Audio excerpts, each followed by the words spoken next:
I wish I could get to as many of my brethren Cameroonians as possible with this message. I hear a lot of things going on in Cameroon that really breaks my heart.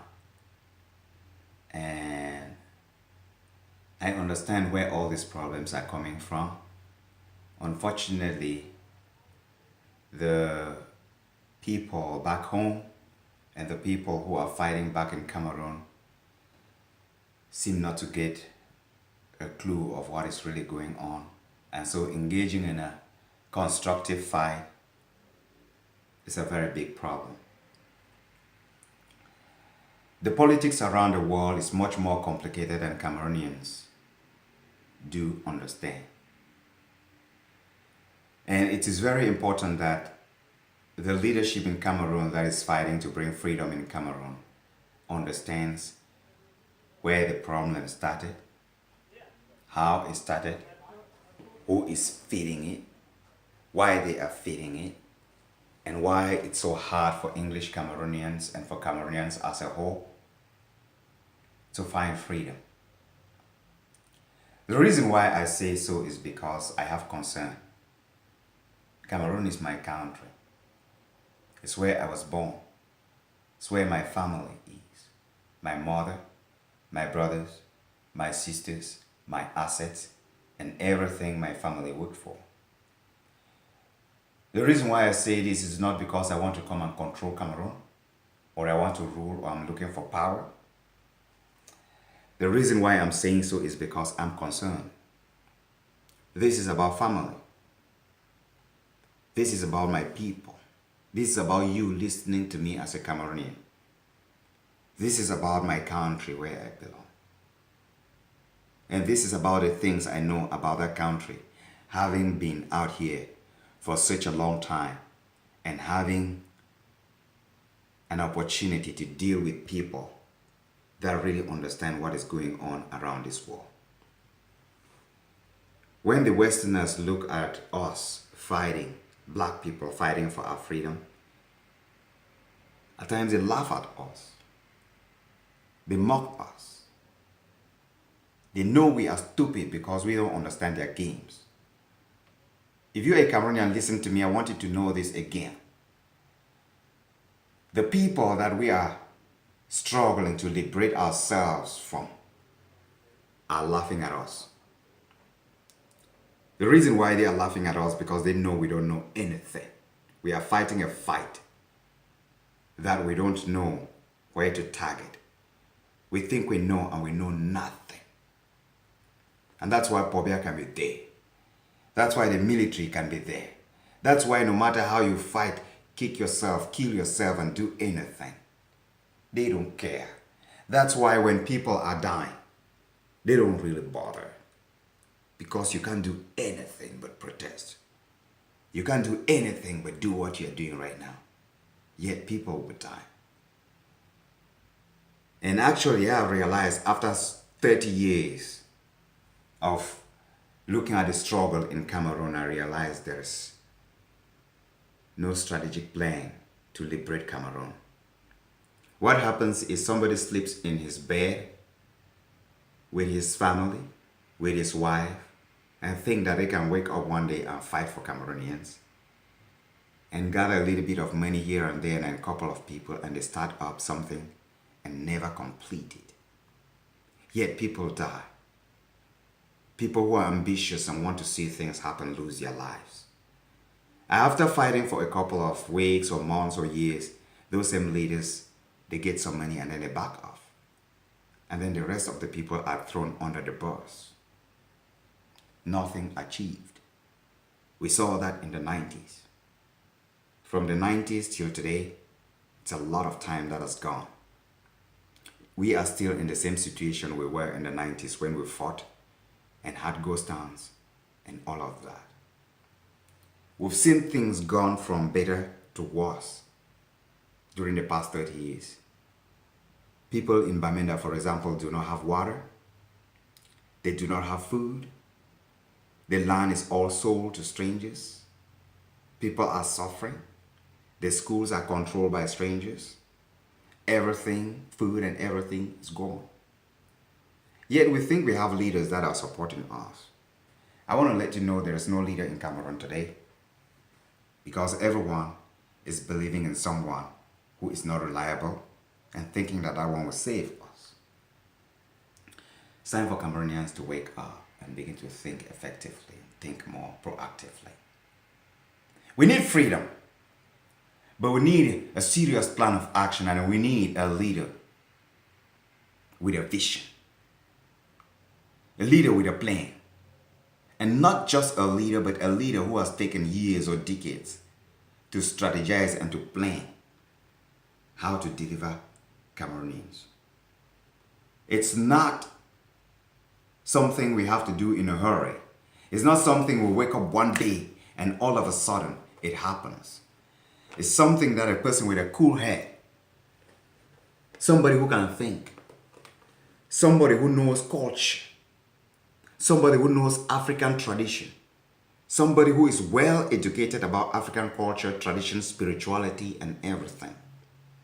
Somebody who is patient enough to start putting together, piece by piece, difficulties and things that have been dismantled in the lives of black people, of Cameroonians.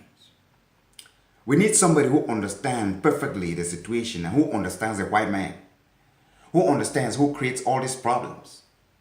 The problem is not with Paul Biya. The problem is with a system that creates the leadership. And unless that system is dismantled, Cameroonians cannot find their way out.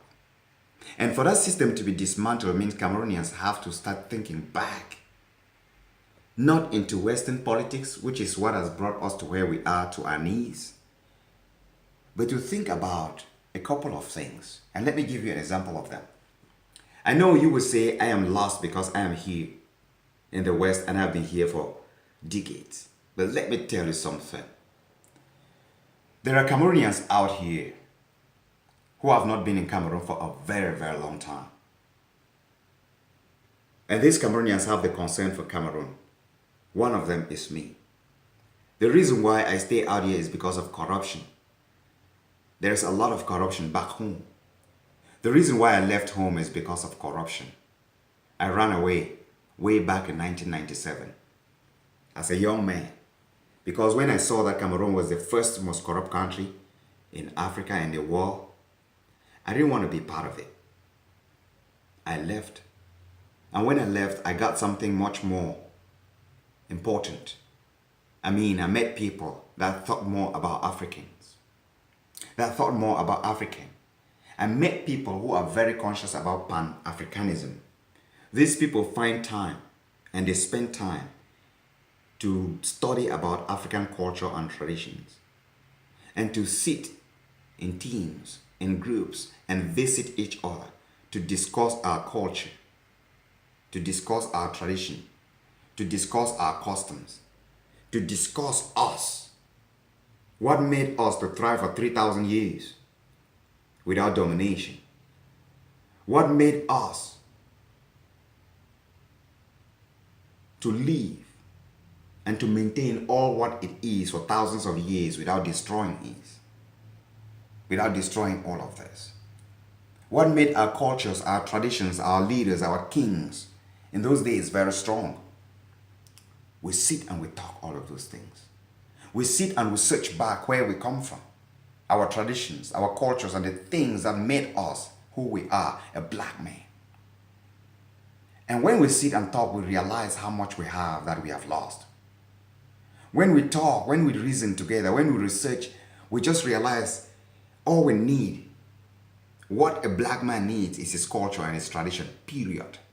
We don't even need money. Because we have the land,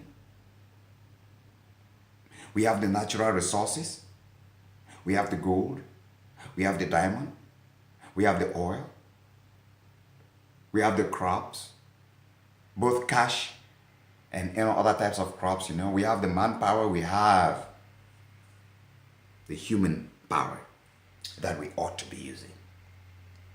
And when we put all of this together, we can live an amazing life just like we were before. And if you want to know something, I want to send you to the book of Deuteronomy. Probably you start from chapter 28 and read and see why the black man has a problem and how that problem is going to be solved. The book of Deuteronomy tells the black people that the reason why we suffer is because we left our ways. We left our culture. We left our tradition. We left the way that we did things and followed the Western ways and followed the ways of a stranger. And what that cost us is the problems we have today. For me to conclude, I want to take one example and give to every Cameroonian who is listening to me today. If you come from a village in Cameroon, you remember that in your village, if you have somebody that is born before you, who saw the sun before you, you have to respect that person. You cannot call that person by name. You have to put a respect onto that before you call that person. And when somebody is your elder brother or sister, or your father or mother, somebody who is born before you, that person is a person you have to serve your entire life. It means you have to respect that person as an elder brother or sister your entire life. In those days, in the 70s, the 60s, the 50s, and upwards, that used to be very serious. An elder brother or sister, father, mother, and all of that was taken very seriously. And people respected that. That has gone through the window. We need to fix it. If that is fixed, everything else lines up. The respect of our elders, the respect of hierarchy. My name is Emmanuel Malo. I run a television organization here in the United States,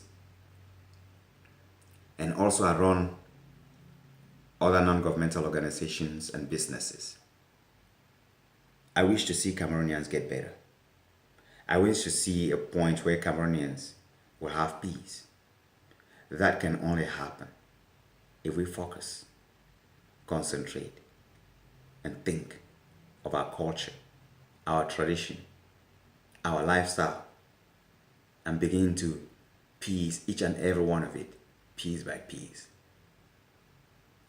It will bring us the freedom we want. I love you, and I will talk to you some more. Thank you very much, and have a blessed day.